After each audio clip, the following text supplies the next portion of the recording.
Барлықтарыңызға сәлем. Бүгінгі дәрісіміздің тақырыбы подаграға қарсы препараттар.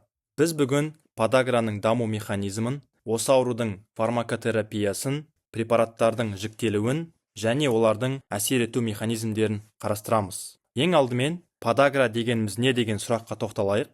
Бұл өте қатты ауырсынумен сипатталатын қабынулық артриттің бір түрі. Оның негізгі себебі қандағы зәр қышқылының мөлшерінің артуы, яғни гиперурикемия. Нәтижесінде зәр қышқылынан ине тәрізді мононатрий урат кристалдары түзіліп, олар буындарға, негізінен бас бармаққа және жұмсақ тіндерге шөгіп жиналады. Бұл процесс өте қатты ауырсыну және қабынуды тудырады. Енді зәр қышқылы қайдан пайда болады? Ол пуриндердің метаболизмі нәтижесінде түзілетін табиғи қалдық өнім. Схемаға қарасаңыздар, пуриндер гипоксантинге, ол ксантинге айналады. Бұл жерде ең маңызды фермент ксантин оксидаза. Осы ферменттің әсерінен ксантин зәр қышқылына айналады. Зәр қышқылының қандағы ерегіштік шегі шамамен 6-8 мг децилитр. Егер көрсеткіш бұл межеден асатын болса, онда гиперурикемия дамиды. Кристалдар ерімей, буындар мен бүйректерде жинала бастайды.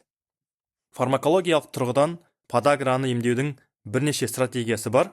Бірінші және негізгі стратегия зәр қышқылының түзілуін бастапқы кезеңде тежеу.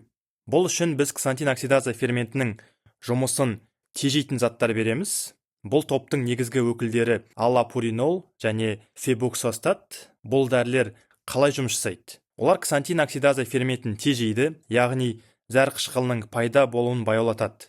Нәтижесінде зәр қышқылының деңгейі төмендейді, ал оның прекурсорлары гипоксантин мен ксантин жоғарылайды. Артықшылығы, гипоксантин мен ксантин зәр қышқылына қарағанда жақсы ериді және бүйрек арқылы оңай шығарылады. Осылайша қандағы қышқыл деңгейін тиімді бақылауға болады.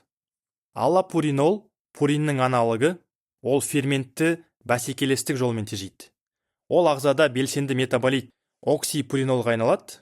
Аллопуринол созылмалы подаграны емдеуде және ісік лизисі синдромы кезіндегі гиперурикемияның алдын алуда қолданылады. Негізгі жаңа мәселелері ол асқазан ішек жол бұзылыстары және бөртпе. Ал фебуксостат пуринге жатпайтын ксантин оксидазаның селективті және өте күшті ингибиторы. Фебуксостат болса көбінесе аллопуринолды көтере алмайтын немесе бүйрек функциясы бұзылған науқастарға тағайындалады. Негізгі жаңа мәселелері аллопуринолға ұқсайды, асқазан ішек жолдарының бұзылыстары, бас ауруы және бауыр тарапынан бұзылыстары. Енді маңызды ескерту, ксантин оксидаза ингибиторларын азотиоприн немесе 6 меркаптопурин сияқты иммуносупрессанттармен бірге қолданғанда абай болу керек. Себебі бұл дәрілер ксантин оксидаза арқылы метаболизмге ұшырап ыдырайды. Егер оларды аллопуринол сияқты ксантин оксидаза ингибитормен бірге қолданса, олардың метаболизмі баяулап, концентрациясы күрт жоғарылайды. Нәтижесінде препараттардың уыттылығы күрт артады, ол ауыр миелосупрессияға келеді. Яғни лейкоциттердің апоптозына келеді. Сондықтан клиникалық тұрғыда осы иммунитетті тежейтін дәрілердің дозасын азайту қажет. Екінші стратегия зәр қышқылының бүйрек арқылы экскрециясын, яғни шығарылуын күшейту. Бұл уриказуриялық препараттар арқылы іске асады. Пробенецит пен сульфинпиразон бүйрек өзекшелеріндегі зәр қышқылының қайта сіңірілуін, реабсорбциясын тежейді. Нәтижесінде зәр қышқылы есеппен бірге ағзадан тез шығарылады.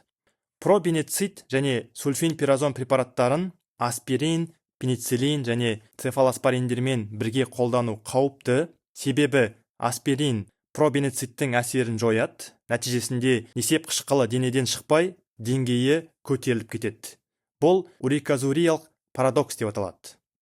Ал антибиотиктерге келетін болсақ, пробенецит антибиотиктердің пенициллин және цефалоспориндердің бүйрек арқылы шығуын тежейді, блоктайды. Бұл антибиотиктердің қанда тым көп жиналып, токсикалық әсер тудыруына келеді.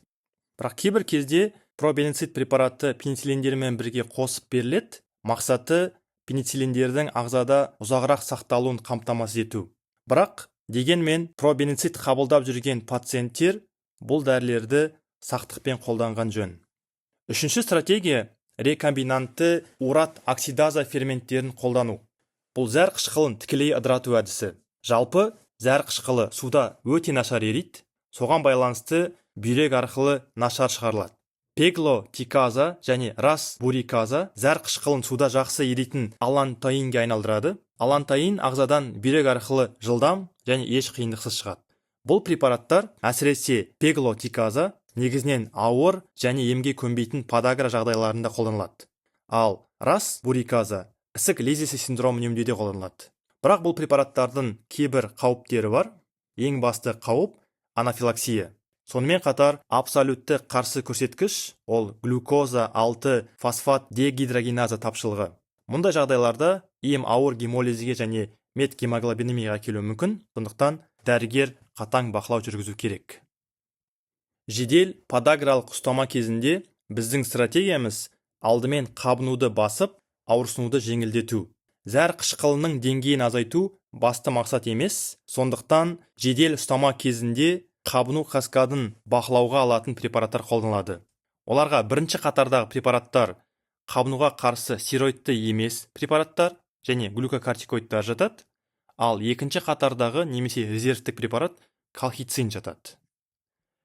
Жедел подагралық ұстама кезінде негізгі мәселе кристалдар емес, негізгі мәселе ол кристалдар шақыратын күшті қабыну реакциясы. Терапия осы қабыну реакциясын тоқтатуға бағытталған, сондықтан алдымен қабынудың механизмін қысқаша талқылап өтейік.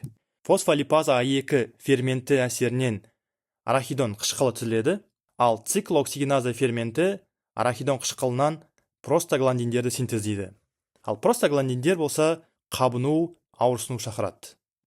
Қабынуды басу үшін бірінші глюкокортикоидтарды береміз, мысалы преднизон.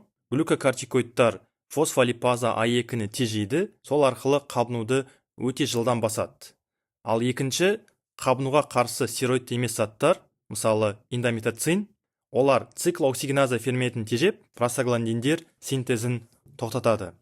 Бірақ, мына маңызды ақпаратты есе сақтап алыңыздар, подагра кезінде қабынуды басу үшін аспиринді қолдануға мүлдем болмайды, себебі аспирин әлсіз қышқыл, ал әлсіз қышқылдар болса, зәр қышқылымен бүйрек арқылы сыртқа шығуға бәсекелеседі.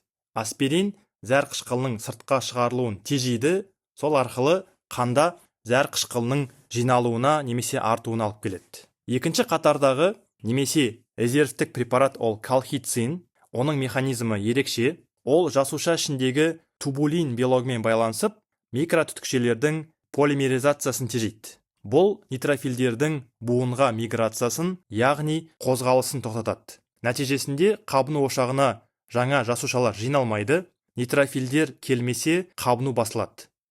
Бірақ бұл препараттың жанама әсерлері өте көп, сондықтан қабынуға қарсы стероидты емес заттар немесе стероидты заттар көмектеспегенде ғана тағайындалады. Колхицин тек подагра ұстамаларының профилактикасында ғана емес, сонымен қатар тұқым қуалайтын жерорта теңізі қызбасында қолданылады. Алайда оның жаңа мәселелері өте жиі кездеседі. Оларға жүрек айну, құсу және диарея жатады. Ауыр жағдайларда перифериялық нейропатия және миелосупрессия дамуы мүмкін. Сонымен, бүгінгі тақырыпты қорытындылайық. Подагра терапиясы екі бағытта жүреді. Біріншісі, аурудың себебімен күресу, яғни зәр қышқылын төмендету.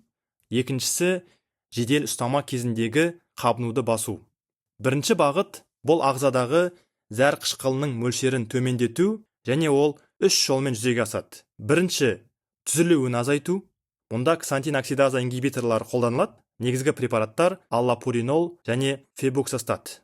Екінші, зәр қышқылының шығарылуын арттыру. Уреказуриялық препараттардың көмегімен зәр қышқылының бүйрек арқылы шығуы жеңілдетіледі. Мысалы, бұл препараттарға пробенецид және сульфинпиразон жатады. Және үшіншісі, зәр қышқылының ыдырауын жылдамдату. Урат оксидаза ферменттері, мысалы, пеглотиказа, расбуриказа зәр қышқылын оңай ерегіш затқа айналдырып, оны ыдыратады. Екінші бағыт жедел қабынуға қарсы терапия. Бұл кезде қабыну мен ауырсынуды басамыз. Бірінші линия простагландиндерді азайту, бұған қабынуға қарсы стероидті емес заттар және глюкокортикоидтар жатады. Олар ауырсынуды және қабынуды тез басады. Ал екінші линия нейтрофилдердің миграциясын тежейтін колхицин препараты қолданылады. Осымен подагра туралы дәрісіміз аяқталды. Осы схеманы скриншот жасап сақтап алыңыздар. Егер бұл ақпарат пайдалы болса, лайк басып, каналға жазылуды ұмытпаңыздар. Назарларыңызға рахмет. Сау болыңыздар.